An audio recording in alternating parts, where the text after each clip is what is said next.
नमस्कार दोस्तों, आप देख रहे हैं सोशल न्यूज। मैं आपके साथ मोहम्मद अकरम। कर्नाटक के अंदर कांग्रेस पार्टी जीतते हुए दिखाई दे रही है, या फिर ये कहा जा सकता है जीत गई है।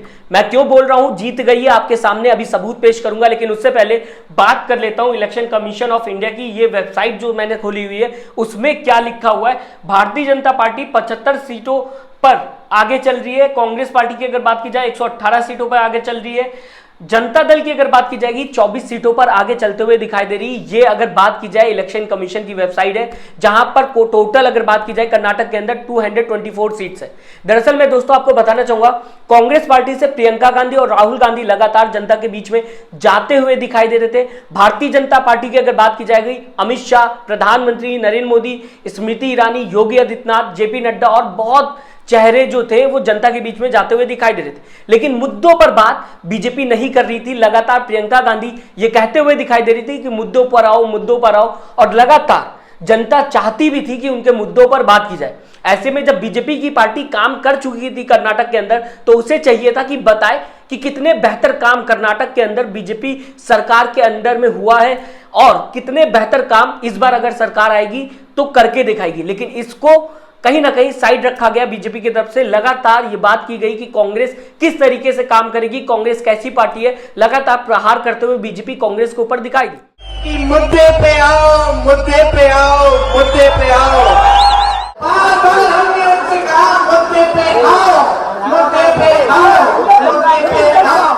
प्रधानमंत्री नरेंद्र मोदी ये बताते हुए नजर आए कि कितनी बार उन्हें कांग्रेस की तरफ से गालियां दी गई है। प्रधानमंत्री नरेंद्र मोदी ये बताते हुए नजर आए कि कांग्रेस को वोट नहीं देना है कर्नाटक की जनता को। लेकिन मुद्दों पर कहां बात हो रही थी, मुद्दों पे कहीं ना कहीं बीजेपी पार्टी साइड होते हुए दिखाई दी, और इसी वजह से शायद आज कर्नाटक के अंदर इतनी भारी बहुमत कांग्रेस पार्टी को मिलते हुए दिखाई दे रही। इस बीच में आपको दोस्तों ये भी बताना चाहूंगा कि जनता दल की अगर बात की जाए, किंग मेकर बन सकती है, क्योंकि अभी कुछ कहा नहीं जा सकता, अभी भी रिजल्ट आना बाकी है। मैं आपको दोस्तों बताना चाहूंगा, खबर के हिसाब से अगर माना जाए, जो कि न्यूज 24 आप देख सकते हैं, स्क्रीनशॉट मैंने लगा दिया, इसमें लिखा हुआ है चुनाव आयोग के हिसाब से कांग्रेस ने बहुमत का आंकड़ा हासिल कर लिया है। 115 सीटों पर कांग्रेस आगे चल रही है, बीजेपी 73 सीटों पर आगे चल रही है, जेडीएस की अगर बात की जाएगा 29 सीटों पर आगे चल रही है।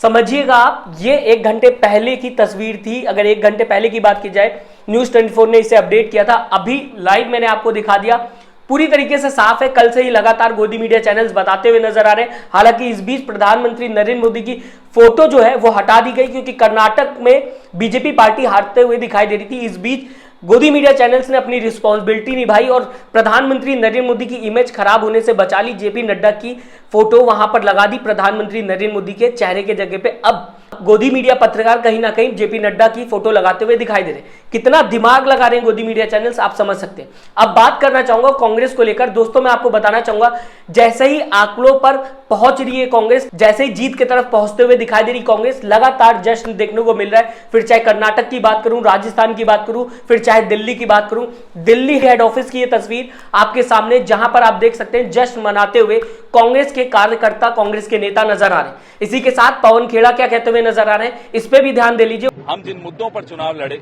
उन मुद्दों की जीत हो रही है।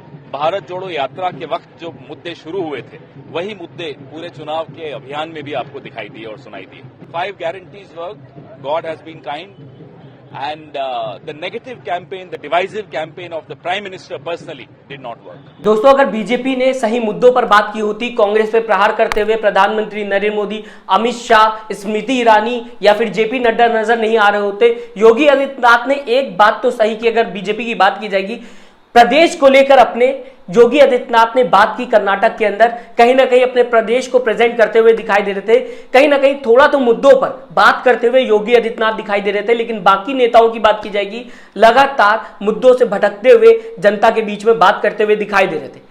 लोगों को यह चाहिए कि उनके प्रदेश में कितना बेहतर काम होगा। लोगों को यह नहीं चाहिए कि आप कांग्रेस के ऊपर प्रहार करें, कांग्रेस ने क्या किया क्या नहीं किया, वो उनकी प्रॉब्लम है, राजनीतिक दलों की प्रॉब्लम है। लोगों को अपनी प्रॉब्लम सॉल्व करनी है, और इस वजह से आज शायद कांग्रेस के पाले में वोट जाते हुए दिखाई दे रहे। लगातार प्रियंका गांधी कई बार बता रही थी कि भैया मुद्दों पे आ जाओ। मैं आपके सामने ये वीडियो एक बार फिर रखना चाहूंगा, जहां पर प्रियंका गांधी क्या कह रही है, सुन लीजिए। हम बीजेपी की नेताओं को और खास तौर से प्रधानमंत्री मोदी जी को कह रहे हैं कि मुद्दे पे आओ, मुद्दे पे आओ, मुद्दे पे आओ।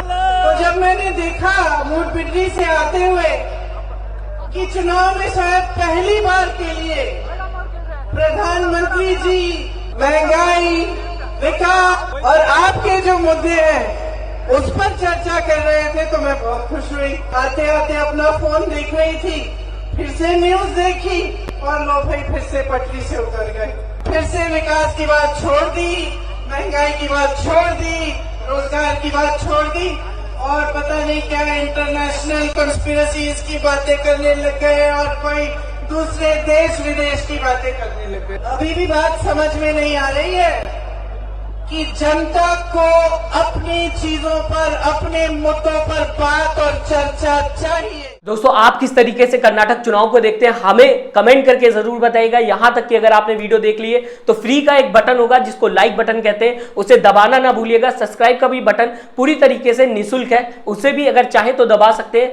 कमेंट करिएगा, अपना ख्याल रखिएगा। नमस्कार। चैनल को लाइक, शेयर एंड सब्सक्राइब करें और बेल आइकन दबाना ना भूलें।